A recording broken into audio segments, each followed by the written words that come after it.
Bafowethu kwani into ezoshintsha la nawe kwenzeka. Yabona esigodleni lapha umuntu masephelile edliwa into kakhulukazi abantu abadliwa izinto ezisinto. Ngoba ezimbiza ezi into endiphawulayo nje kahle nje. Nina nizisa abantu sebepoisoneke kakhulu.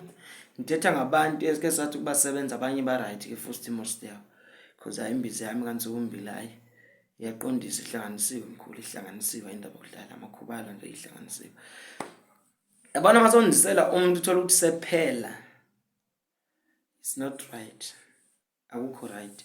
Esigodlweni sethu lento lesilethela inkinga mawuzithola ukuthi so ungazi ufelwe umuntu okanye umuntu kube ngathi lento wena omnikeze yona wena nyanga. Niza labantu lana abanye bapoisonekile abanye nje. Just because udinga usizo. Mkhulu akhona enye into lephuzwayo khona. Then mandithatha le ndiyaziyo vele ukuthi ngihlanza kanjani ngigaya kanjani. Lapho nalapho niqwalasele ubuwiki bakhe umuntu.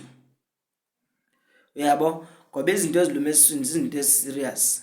Sometimes ninga understand nikhawuleze nize vele just because you are desperate for usizo and nidinga usizo.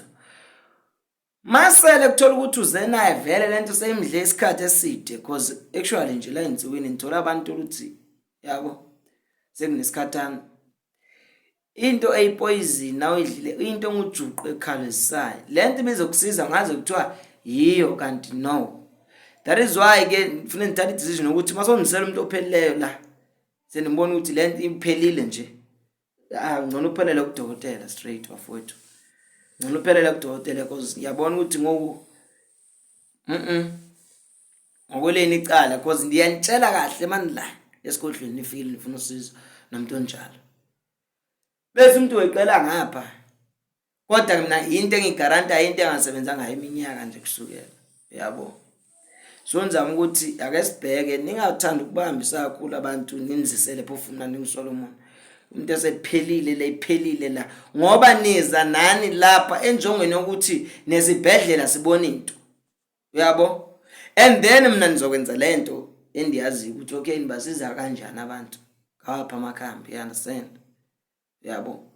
Because mina anizange nje ndabana umuntu onenkinga just because hayi imbiza ebeyithole oyini no zange bantu bayandazi ngiyafunga ndiyakhomela bayandazi kakhulu ezami imbiza ziyasebenza endlela ezisimanga angiqageli manje pheka imbiza sipheka imbiza nje straight. So iphutha lisekuthini nizisa abantu senibabona ukuthi uba kanjani manje ngicina esibhedlela konkoze ebusuku abantu lapho bafuna usizo banoka wele emafonini bafuna mkhulu. Lo muntu lo seyachaza naye ukuthi sehlulwe nesibhedlela babone lutho.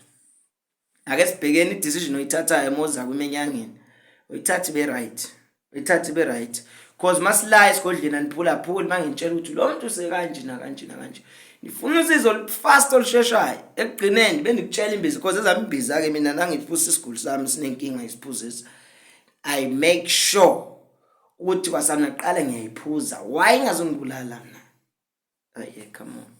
Sizoba nenkinga kahle. So ngizama ukuthi wafethu ikhipha le video lokuthi kunento nje enjalo efuna ukuba njalo otherwise not bad londlela kodwa nje please kanihambe nezinyangeni nje kakuhle ninolwazi olupheleleyo yabo or else research ngayo umuntu before you makhosi Solomon lephansi entipakisisi hlonzo bashisa.